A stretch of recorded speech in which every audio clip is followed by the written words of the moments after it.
సాక్షి TV ప్రసారాలను నిలిపివేయడం చట్టరీత్యా నేరం. సాక్షి టీవీ ప్రసారాల కోసం మీ స్థానిక కేబుల్ ఆపరేటర్ని వెంటనే సంప్రదించండి. డిటిహెచ్లో, ఇంటర్నెట్లో కూడా సాక్షి టీవీ ప్రసారాలను వీక్షించవచ్చు. భారీ వర్షాలు పంట పొలాల్ని ముంచెత్తాయి. ఈదురుగాలులు రైతన్నల ఉసురు తీశాయి. మోంతా తుఫాను రైతుల పొట్టకొట్టింది. మునిగిన పంట చూసి రైతు గుండె తరుక్కుపోతోంది. మరికొన్ని రోజులు ఆగితే పంట చేతికంది వస్తుందనే ఆశతో ఉన్న రైతుపై మోంతా పిడుగుపడింది. కళ్ల ముందే వరి, జొన్న, పత్తి, అరటి పంటలు ధ్వంసమయ్యాయి. ఫలితంగా రైతుకు గుండెకోత మిగిలింది.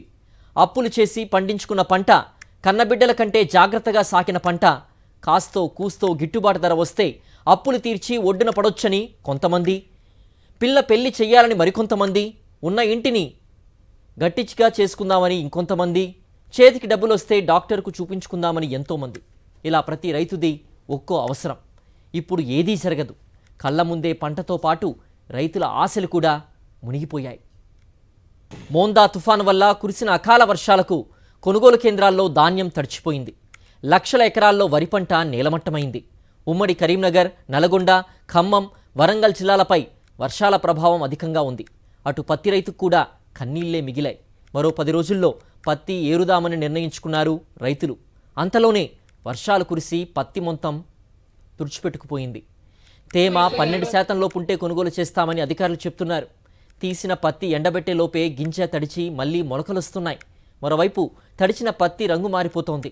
మహబూబాబాద్, వరంగల్, భూపాలపల్లి, వికారాబాద్, రంగారెడ్డి, మెదక్ జిల్లాల్లో లక్షల హెక్టార్లలో పత్తి పంట నాశనమైంది. దీంతో రైతన్న కన్నీరు మున్నీరవుతున్నాడు.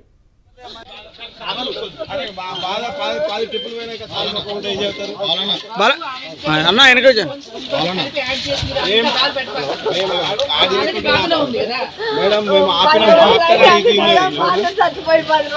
అన్న నువ్వు జరగ వెనక అన్న అన్న అమ్మ ఏడో ఏడోదమ్మా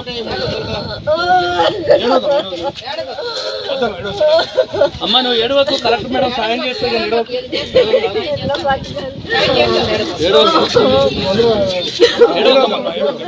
సాయం చేస్తారు మేడం వచ్చింది.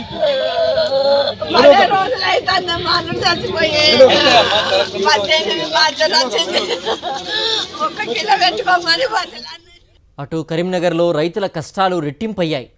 ఇప్పటికే పెండింగ్ బకాయిలు రాక ఇబ్బంది పడుతున్న రైతులకు ఇప్పుడు భారీ వర్షాలు మరోసారి నరకం చూపించాయి. ధాన్యం తడిసిపోవడంతో ఇప్పుడు వాటికి మద్దతు ధర వస్తుందా రాదా అనే అనుమానాలు వ్యక్తం చేస్తున్నారు. ఉమ్మడి కరీంనగర్ వ్యాప్తంగా వరి రైతులు నష్టపోయారు. హుస్నాబాద్, జగిత్యాల, కోరుట్ల, మంతనెల్లలో మార్కెట్ యార్డుల్లో ధాన్యం తడిచిపోవడంతో రైతులు లబోదిబోమంటున్నారు. ఉమ్మడి నల్గొండ జిల్లాలోనూ పరిస్థితి ఇలానే ఉంది. భువనగిరి ప్రాంతంలో పలు వ్యవసాయ మార్కెట్లలో ధాన్యం తడిచిపోయింది. సూర్యాపేట ప్రాంతంలో 56,000 ఎకరాల్లో పంట నీట మునిగింది. అటు చౌటుపల్లో ధాన్యం కొనుగోలు కేంద్రంలో ధాన్యానికి మొలకలొచ్చాయి.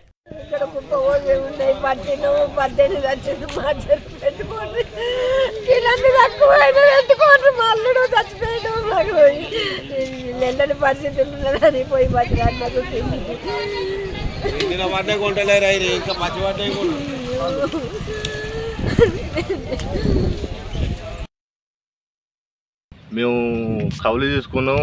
కౌలు తీసుకున్నాక వరి కోతకు వచ్చింది. ఆల్రెడీ కోతకు వచ్చింది కానీ నిన్న 10 గంటలకు స్టార్ట్ అయింది వాన. నైట్ 10 గంటల దాకా ఒకటే వర్షం కొట్టుడు. అసలు వాన ఎన్నడూ చూడలే. కాకపోతే ఏంటంటే మేము కోసుకున్న టైంలో ఇట్లా నీళ్ళు వచ్చినాయి. మాకు కౌలు తీసుకున్నాం. ఎకరాన 15,000 రూపాయలు, 5 ఎకరాల పొలం పెట్టినాం. ఎక్కడ రాకుండా అయిపోయింది. రైతులు ఆరుగాలం కష్టించి పండించిన వరి ధాన్యం మోంతా తుఫాను దాటికి కొట్టుకుపోయింది. పెద్దపల్లి జిల్లా మంతని నియోజకవర్గంలోని ముత్తారం, రామగిరి, కమాన్పూర్, మంతని మండలాల్లో మోంతా తుపాను వర్షం వల్ల భారీగా పత్తి, వరి పంటలు దెబ్బతిన్నాయి. ధాన్యం కొనుగోలు కేంద్రాల్ని ప్రభుత్వం ఇంకా ప్రారంభించలేదు. రైతుల చేతికి వచ్చిన వరి ధాన్యాన్ని మంతని వ్యవసాయ మార్కెట్ యార్డ్లో ఆరబోసుకున్నారు.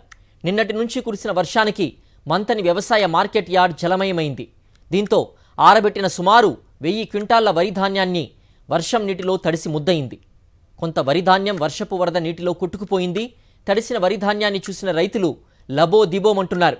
వ్యవసాయ మార్కెట్ యార్డ్లో వర్షం నీరు పోయేందుకు ఎలాంటి ఏర్పాట్లు చేయలేదని, దీంతో మార్కెట్ యార్డ్లో వర్షపు నీరు భారీగా నిలిచిపోయిందని రైతులు ఆరోపిస్తున్నారు.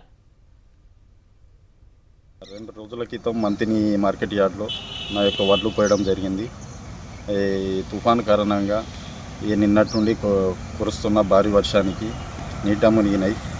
ఈ 4-5 రైతులై కలిపి మొత్తం ఒక 1000 క్వింటాల దాకా నీట మునిగి అందరూ నష్టపోయారు.